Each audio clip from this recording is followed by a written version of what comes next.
Welcome back, welcome back. Um, this story really, makes me think of what the title says, Jacob's Trouble. And it makes me think of a lot of different things, like what the reader has been telling me. And this shit is really getting crazy. And this is why I say follow the law, don't go to jail. Because shit is not what you think. Hear that sound and be like, bros.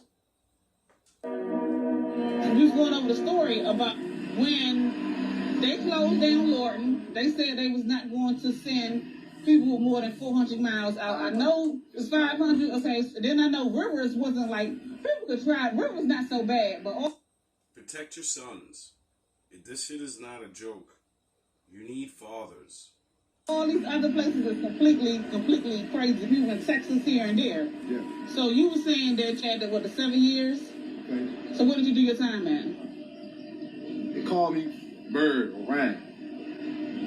On September the 10th, 2016, I shot a man in Washington, D.C. I'm from Washington, D.C., which I still know Kentucky was in that 500-mile radius because it's outside of West Virginia. So that's in the 500 miles. Okay, could you start over beginning? So you were sentenced in the state. You were sentenced in the not the in this is Columbia and not in federal court.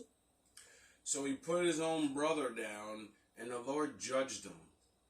So it's not federal, but you had to go to another state because they closed Lorton. I had to go to another state because yes, they closed Lorton in D.C. And Lorton was in Virginia. It was in anyway. So your first bid was where?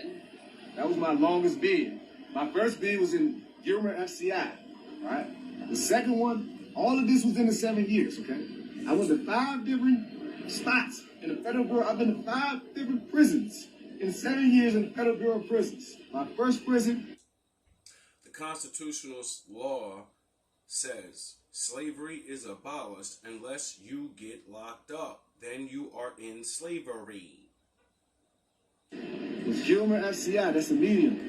My second prison It's the law. was Yazoo, Mississippi. That's the medium, all the way in Yazoo, Mississippi, from Washington, D.C. My third prison was the penitentiary, and that was in Kentucky, which is within that 500-mile radius. Then my fourth prison was the United States Penitentiary, Beaumont, Texas. I'm from Washington, D.C. Then my fifth prison that I just came home from on December the 6th, 2023. I ain't been home a month yet. It'll be 2 months exactly, February 6th, 2024. Was the United States Penitentiary Coleman 1. That was all in Florida. I'm from Washington, D.C. So why was you being moved around so much? Because I was what you're doing, when you're in prison, like I said, you have all that time, and all you can do is do what they want you to do, which is nothing. They just want you to sit on your ass all day and watch TV and become complacent. See, a lot of They want to lower your vibration and your will to live and keep you in a childlike state because you could be easily brainwashed, bribed, and, when they say, we'll give you freedom if you do a couple of things. put a complacent bone in my body and I have ADHD. So I have a short attention and I'm hyper, so I can't sit still. So guess what? I was doing whatever the fuck I felt like. It was fun. Sometimes a person tried me, I had to beat his ass. Sometimes a person tried me, I had to stab him. Sometimes the police tried me, and guess what? I couldn't beat their ass, but guess what? I tried, and they beat my ass. So when you was in those different institutions, how many people from D.C. was there with you? All right, at my first institution in West Virginia, at the FCI, the medium, we was 300 deep, all right? Because we was closest to home. We was in that 500-mile radius. The medium? That's funny. I just got on this reading stuff, and I learned that word, and it's like a spiritual word. Right?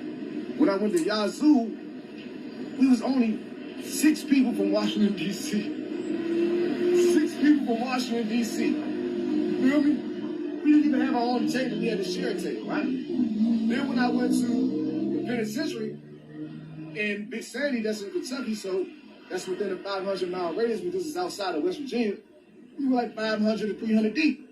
You feel me? But when I went to Beaumont, Texas, we were a good number, even though we was further down there. We were probably maybe a good 100, 200, probably no more than that. You feel me? When I got to Coleman 1, a lot of us are down there too. So where's the Coleman 1 at? In Florida. Coleman, Florida, outside of Tampa Bay.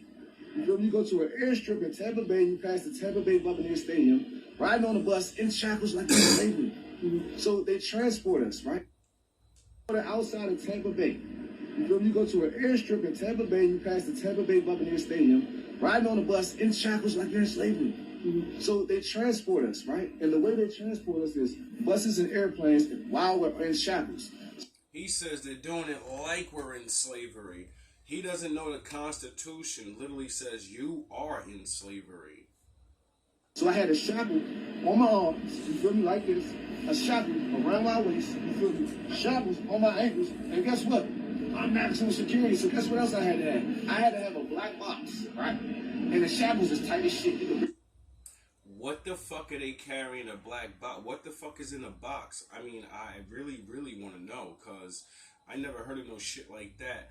And my father keeps saying things in the Bible about a black box.